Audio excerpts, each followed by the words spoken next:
You're listening to the Greeks Gridiron, live with Ethan Hristodoulou. What's up, everybody, and welcome back to the Greeks Gridiron. I'm Ethan Hristodoulou, and today, some big news announced for the USFL. Shout out to USFL Newsroom because they had the scoop a little bit earlier, but then it was also tweeted out by the USFL a little bit later on, like about an hour or so later. We are going to see a collegiate USFL draft, and it's going to be happening as soon as next week on Tuesday, the 21st. So a lot to get into, a lot to talk about. I got all the details for the draft for you guys right here. So let's dive right in. Make sure you comment down below. Let me know, are you excited for this draft? Who do you want to see coming into the USFL? What do you think this means for the USFL going forward as they look to bring in some college players each and every single season now, it seems? So, obviously, like I mentioned, USFL Newsroom came with the drop early. They had a little bit of a scoop. They had a nice article broken down, and a lot of the information I got here did come from them. So, shout out to the USFL Newsroom for all the inside information on this one here. Like I said, the draft will be on the 21st, this coming Tuesday. It's going to be at 1 p.m. Eastern Time, which means it's going to be at 12, 11, 10 a.m. Pacific for those of you on the West Coast who are interested in checking that out. If you're interested in actually kind of following along live as it goes, the USFL podcast announced that they're going to be doing a live stream along with it. I'm assuming you'll be able to watch that on YouTube on their channel there. So I will be in there, obviously checking that out. You should definitely be there as well. But this is massive. I was already kind of curious how the USFL was looking to essentially continue to replenish their league each and every single year. So to see them doing something like a collegiate draft, I think is massive for them. Now, it's definitely going to be a bit of a trial and error kind of thing, and basically a see how it goes type deal, because obviously there is the potential that some of the people maybe they draft, since it is before the NFL's draft, and I'm assuming they're targeting people that are probably more along the lines of like undrafted free agents, or like maybe somebody who's projected to go maybe in like the 7th or something. I'm assuming is somewhere within their target range. They do have a pool of about 3,000 players that they're looking at, or so, give or take, somewhere along those lines. But it'll be interesting to see who opts to end up coming to play for the USFL based off what opportunities present themselves later on. On top of that, are there players that maybe get drafted but don't come around this season or maybe even next season and maybe join the USFL a couple years down the road, maybe 2 or 3, and then obviously, if they get drafted by a team within the USFL, that team will hold their rights. So if, say, 3 years down the road,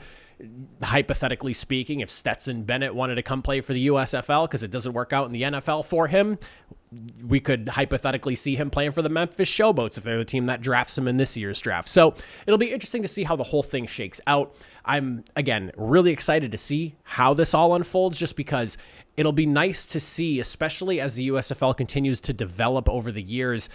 Maybe they snag a player or two some people don't expect. I'm hoping that as the league progresses, we'll see more money, which will entice more players to initially just come right out of college and go straight into the USFL. You're obviously competing with the XFL as well, who's going to, I'm sure, be looking to siphon talent after their first season, going into like their training camps and preseasons as well. I'd be shocked if the XFL doesn't adopt some type of collegiate draft themselves. I know they have more of a partnership with the NFL themselves, but, it'll be interesting to see how this all plays out.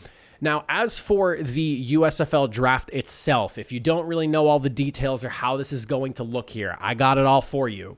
The draft is going to be 10 rounds. Each team will obviously be picking once per round, so a grand total of 80 picks when it is all said and done, once things are wrapped up, which is pretty wild considering the fact that we're looking at 3,000 or so players in that draft pool for the USFL, and you're only looking at 80 players that are actually going to be selected. Teams are going to be attending pro days. I'm sure they're going to be scouting at, games and things like that are going on, that are kind of wrapping up. Whatever it may be, I expect people to be in attendance looking for those players as they decide.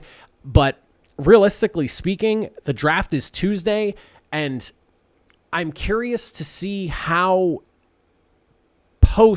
because it sounds like USFL staff is going to be attending the NFL Combine and things, how they handle this all. I'm assuming they're going to go with guys that they feel are probably more likely to join them. I'm assuming if you're going for this draft here, you probably want to get guys locked up that you can more so guarantee, or at least feel more comfortable with them participating within the league, maybe in the next year or two at the very latest. Maybe there's a guy or two that you think, maybe they stop by in the NFL for a couple of years, but we'll probably be able to get them 3 years down the road, because you have to think long-term as well. Maybe they try to snag some people like that. I'll be really interested in seeing how the whole thing shakes out with how they decide to make their choices.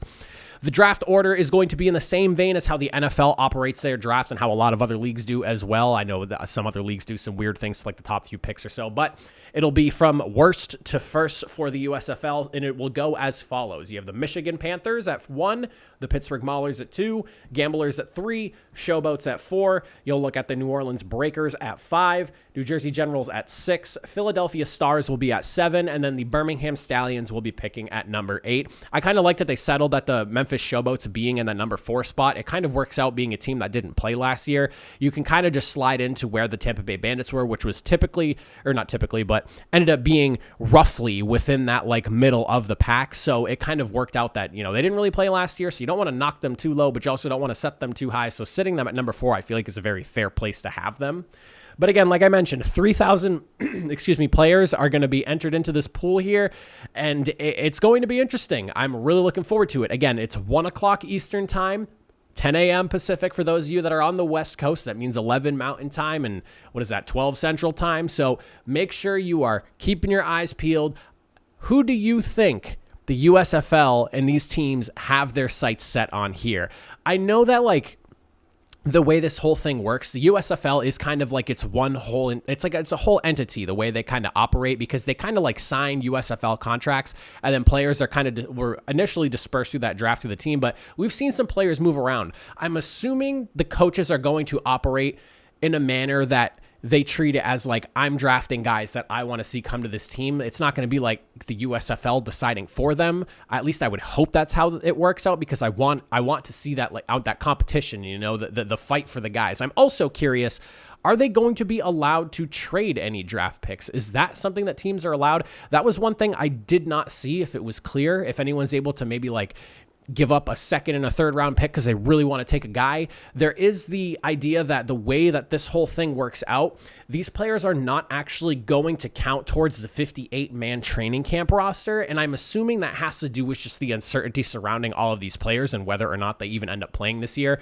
So, they're kind of they're stockpile picks. So are you allowed to, maybe end up only taking 7 guys instead of the 10 because you wanted to give up a few picks to select somebody you really want to have the rights to? I'm really curious to see how that shakes out. Like I said, I didn't really see any clarity as far as trading goes. If anyone comments down below and maybe you saw something that I didn't, let me know. But I didn't see anything regarding if trading is allowed or not, and I'd be curious to see how that works out. And if we don't find out before Tuesday, I guess we'll see come Tuesday. I'm assuming we'll see some more. I would expect some sort of rule set for the draft being dropped in the coming days, so definitely keep your eyes on the USFL social media there. But that's it for me. That's everything I know about and all the information I had for you. Let me know, again, how you feeling about this draft. Who do you expect to see drafted? Who would you like to see the team that you root for draft? All that and more in that comment section down below. That's it for me. I will see you all next time. Have a good one, my USFL fans.